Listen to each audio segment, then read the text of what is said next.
out of college, I ended up finding myself being back together with Joe and another fellow. We had an acoustic band together, 3-piece.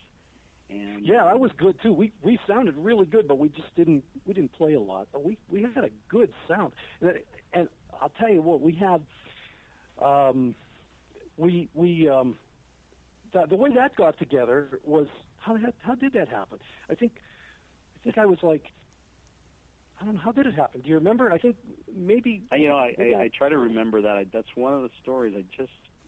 We've always known each other, but somehow we just got together, I guess, one afternoon. I know what it was. I think I know what it was. I think Bruce, the other guy in the group that's in the trio, that John and I were in, that we got started. I think I met him. How I met him, I can't even remember that. But I met him somehow. I met him, and we I think we went out to see you playing with Ray and somebody else at the time, and then we probably started talking again. And John decided, let's try and do this. Let's do this. So John thought, I don't know how John plays. I don't know how he does it, but I think John has been known to play with as many groups at one time as anybody ever did. I don't know how he does that, but I don't know how he doubles it. But well, you know what it is? Everybody calls me because I've been playing so long. They'll call me, and I'm the guy in the area that does, like, I can learn 40 songs in, 2 hours and show up at a gig and play them. Wow. I don't know why. It's just the way it is, It's always been that way. I don't think about it. He's actually been known to play in 2 places at one time sometimes, and that's amazing.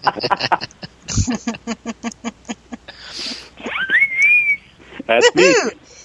Well, there's another name that I heard floating around for you, Joe, that I'm intrigued by, that I'm supposed to ask you about. And, what can you tell me about Blind Willie Chitlin? Oh, man. I taught him everything he knew. Yeah, that was the period when I wasn't hanging with Joe, but I heard he was tearing it up. Actually, that was a serious time too, because they started experimenting with the old tape delay echoes, and they got smaller and smaller. And one day, I don't know how it happened. I guess Joe was house cleaning or something, and he had this thing in his mouth, and he swallowed it. He swallowed the tape delay, and it just messed up his voice. It was good, but it was weird. I don't know. You tell him about that, because you're the guy that swallowed the box. I've had heartburn ever since, but it got me a couple of extra bucks here and there. I have this. I don't know. I guess it's a product of having too much free time on my hands. I'm able to do a tape delay kind of an echo, singing without any extra equipment. I can do the tape delay echo sound without having a tape delay echo in a PA system. Matter of fact, one night, how it happened was the band that we talked about at first, the band that I was with the 3 blind people and Wings of Change. We were on stage one night, and Jimmy, the lead guitarist, started all of this. He just broke into the riff, the guitar riff for a song by Paul McCartney called "Let Me Roll It" from the 70s, mid 70s. And I didn't know all the words to the song, but I knew enough of them to kind of start singing it. And that song has echo on it, that 50s type echo. And I started doing that echo while I was singing. We didn't have an echo system in the PA, but I started doing that. And after it was over, he said, "How did you do that?" Well, you just think of everything you sing, every word, and you think double, and you kind of double it up. I can just give you a quick demonstration of it. Not with that song, but with an old Gene Vincent song from the 50s, 1956, before probably you guys were born. For sure. I'm the old guy. I'm the old guy in this group. This is the old Bebop-A-Lula by Gene Vincent from 1956. Here it is, without the equipment. I'll do it in my own voice there. Okay. It goes something like this. Well, Bebop-A-Lula, the shitty mama, baby, baby. Bebop-A-Lula, the double mini, baby. Bebop-A-Lula, the shitty mama, baby, baby. Bebop-A-Lula, the double mini, baby. Bebop-A-Lula, the shitty, my baby doll, my baby doll, my baby doll. And I'm working on doing that while drinking water eventually. That's awesome. That's some talent. Yes. I'm telling you, you're a freak of nature, Joe. People, a friend of mine said I should be in Ripley's Believe It or Not for that. He said, I don't know anybody else that can do that. We went to see Les Paul once up in the Iridium, and the guitarist. Oh yeah, that's right. Yeah. The guitar snuck up for a smoke, and I walked up. I knew who he was, before the show started. I guess I walked over to him and I said hello, and I told him the whole story, and he did that for Les. He went up on stage and did it, and Les was bewildered. It was so funny. He just kind of he got me. Well, he did. John started. He went over. It was between shows, and he said, "Let's go over and talk to Lou, the rhythm guitarist for the trio, for Les Paul's group." And we went over and talked to him. He's out there having a smoke outside the club, and John goes into this story about, well, Joe has a tape delay built into himself. Well, you want to hear it? And I thought, oh no, here we go. I thought Lou's going to say, oh no, we got to get these guys out of here. He said, all right, go ahead. So I went into that song, and then Lou, he said, we got to get you up on stage to do that during the show. Because of that, I actually got to... And those guys hopped right on it. It was great. They knew the song, and they hopped right on it.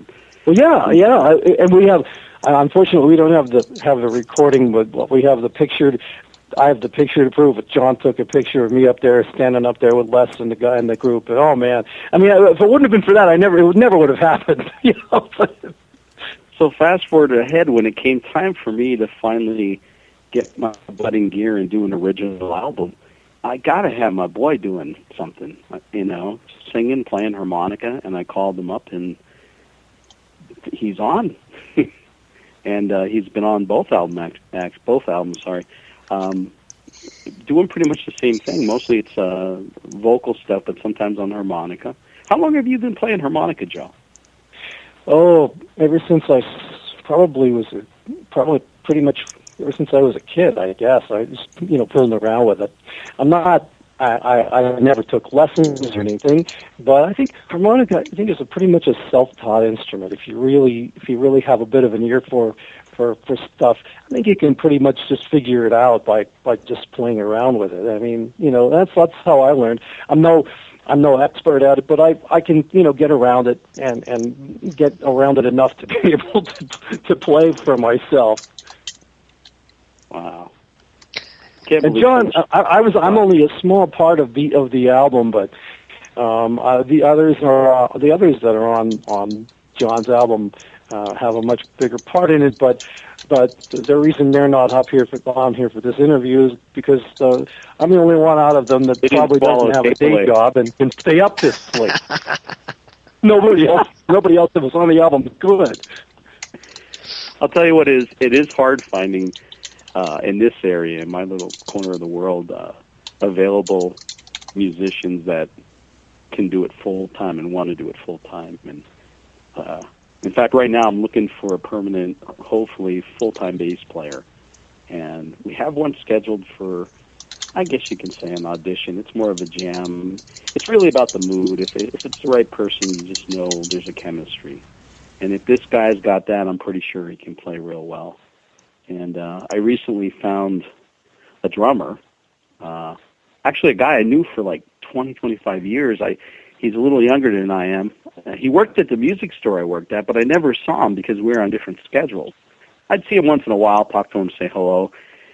And one of our local rags did an article on my stuff, and he saw the article and he called me up and he said, "Hey, I got your number from the music store. I called down there and asked about you, and do you remember me?" I'm like, "Yeah, I remember you." And he's like, "Well, boy, I'd like to get together with you and play some drums if I may." I'm like, "Let's do it," And we got together and it was pretty good. Sounded good. It was nice and tight.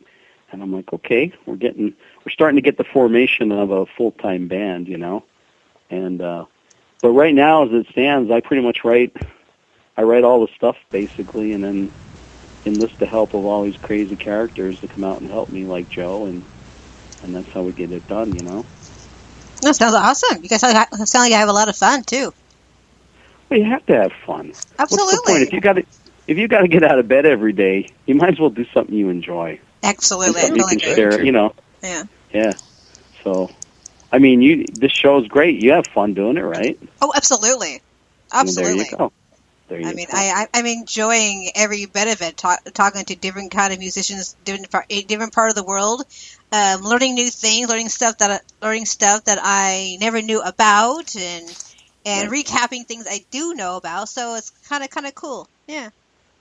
We need more shows like this. I would consider it kind of a grassroots show. Am I wrong in saying that? Yeah. I think we need a lot more of this. It's too corporate nowadays. There's too much of the big guys out there shoving du jour down your throat, and it's really not. It's a lot of lacking stuff. It's a lot to be desired. I think the college stations, the grassroots kind of things, Spreaker shows, anything like that. That's where the real deal is nowadays. Like I would, yes.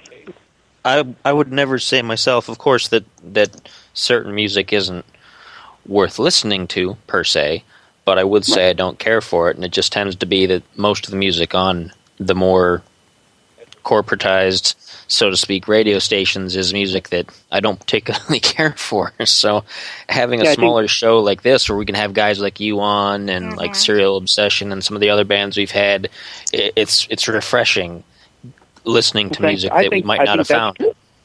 I think that's true. I mean, there's so much music out there, but the big machine wants to make money. We know this. It's all about profit in the world. And it's nice to see some of the other things out there that might be very well profitable, but aren't quite in the league of the corporate guys, Right. I mean, I was doing a morning show, and I canceled it, but it's coming. Well, I'll recap that in a second. I was doing a morning show, and one of my listeners, who's from Florida, Voice of Reasons, is his name on the thing. He mentions that he's enjoying listening to all the different musicians all across the world. He really enjoys learning about them and knowing about them and hearing where they come from, and he's really enjoying that part. And so that's the kind of thing that I want to bring out to everybody out there is, there's more out there than just this top 40 stuff. There's so much good stuff out there that you'll never hear on the radio. You'll never hear it. No, you won't. Maybe on a college station here and there, but on regular commercial radio, it won't.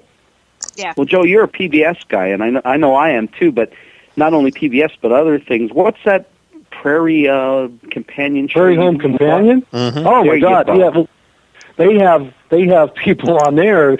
It's a real quirky show. It really is. It's a homegrown kind of a quirky show. Comes out of Minnesota, but they have people on there that are from the folk scene and people that are into the country scene, and they just have stuff on there that you won't hear anywhere else. I mean, it's just not.